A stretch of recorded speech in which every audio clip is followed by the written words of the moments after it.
पूरे उत्तर प्रदेश में, वह चुनौती उत्तर प्रदेश सरकार के लिए है। उनके पुलिस की कार्यशैली पर सवाल उठा है। क्या वाकई में यूपी में राम राज्य है? जिस तरह से अतीक अहमद और अशरफ को दर्जनों मीडिया वालों के सामने, पुलिस बल वालों के सामने 3 अपराधी गोलियों से छलनी कर देता है, जिसके बाद ये सवाल लगातार गहरा रहा है। ये सच बात है कि दोनों दुर्दांत अपराधी थे, लेकिन क्या 2 अपराधियों को मारने के लिए 3 और अपराधी पैदा किए जाने वाली परिस्थिति उत्पन्न की जा सकती है? आपको बता दें कि अतीक अहमद और उसका भाई अशरफ मेडिकल रूटीन चेकअप के लिए अस्पताल गया था और जैसे ही वहां से बाहर निकला, मीडिया वालों को बाइट देने वाला ही था। इसी दरमियान मीडिया लोगो, माइक लोगो और कैमरा लेकर आए 3 अपराधियों ने अतीक अहमद के सिर में गोली मारी और उसके बाद वहां अफरा तफरी मची और फिर ताबड़तोड़ गोलीबारी। उसके भाई अशरफ को भी गोलियों से छलनी कर दिया गया और फिर हमला करने वाले अपराधी जय श्री राम का नारा लगाने लगे और सरेंडर सरेंडर चिल्लाने लगे और पुलिस ने तीनों को गिरफ्तार कर लिया है।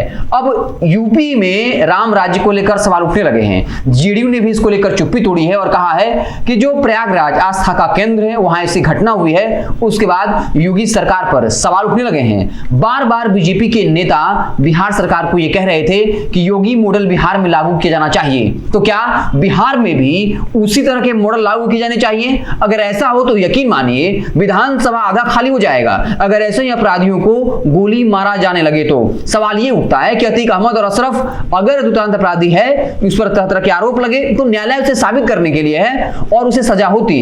कानून में अगर कोई दिक्कत है तो उसे दुरुस्त किया जाना चाहिए, लेकिन कानून हाथ में लेने का अधिकार किसी को नहीं है और जिसने भी कानून को हाथ में लिया है उसे भी उसी तरीके की सजा मिलनी चाहिए। लेकिन कानून की तरह से हम इस बात का पक्षधर नहीं है कि उसका भी इनकाउंटर किया जाए, उसे कानून के तहत जो है सजा मिलनी चाहिए। कानून को हाथ में लेने का अधिकार किसी को नहीं हो सकता, क्योंकि सरकारें जो हैं वो आती जाती रहेंगी, सत्ता बदलती रहेगी और सत्ता का काम होता है किसको बचाना है और किसको मारना है। आपको बता दें कि योगी सरकार पर ये आरोप लगते हैं कि वहां पर उनकी ही पार्टी में कई ऐसे नेता हैं जिन पर बाकायदा सैकड़ों मुकदमे दर्ज हैं, हत्या के प्रयास, दुष्कर्म जैसे मामले दर्ज हैं। तो क्या ऐसे लोगों का इनकाउंटर कर देना चाहिए? अगर वाकई में इस तरीके से अपराधियों का इनकाउंटर होने लगे और इसे जायज ठहराया जाने लगे तो फिर आधा संसद खाली हो जाएगा, क्योंकि जितने भी एमएलए और एमपी हैं सब पर गंभीर आपराधिक मामले दर्ज हैं। अधिकतर बाहुबली और जो दुर्दांत अपराधी हैं वो ही सत्ता में बैठे हुए हैं, सत्ता में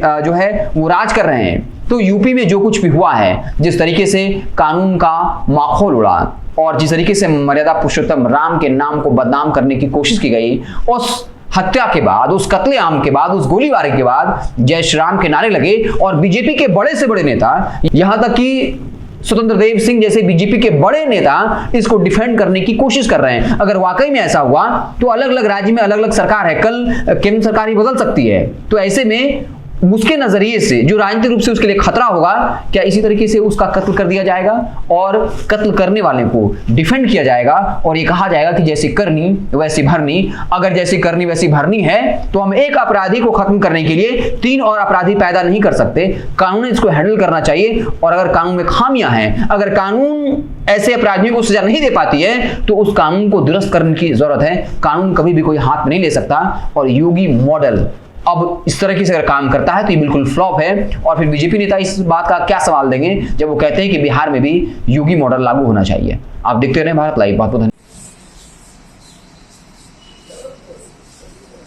आस्था के केंद्र प्रयागराज में जो भी घटना हुई वह निश्चित रूप से आम आवाम के लिए, जो आज दहशत में जी रहे हैं पूरे उत्तर प्रदेश में, वह चुनौती उत्तर प्रदेश सरकार के लिए है। उनके पुलिस की कार्यशैली पर सवाल उठा है। इन तमाम प्रश्नों का सापेक्ष जवाब उत्तर प्रदेश की सरकार को ही देना होगा। अगर ये वीडियो पसंद आई और वह बिहार के राजनीति और बिहारियत से सरोकार रखेनी तो सब्सक्राइब बटन दबा के चैनल के सब्सक्राइब कर ली। ओजे एगो घंटी बा, ओकरा बटन दबा देला से कुल सटीक और मारक खबर रुआ मुफ्त में मिल जाई। अगर रुआ पत्रकारिता के हमनी के नया प्रयोग में सहयोग कर चाहतानी तो ज्वाइन बटन दबा दी। पेटीएम नंबर नोट कर ली 9386 816-700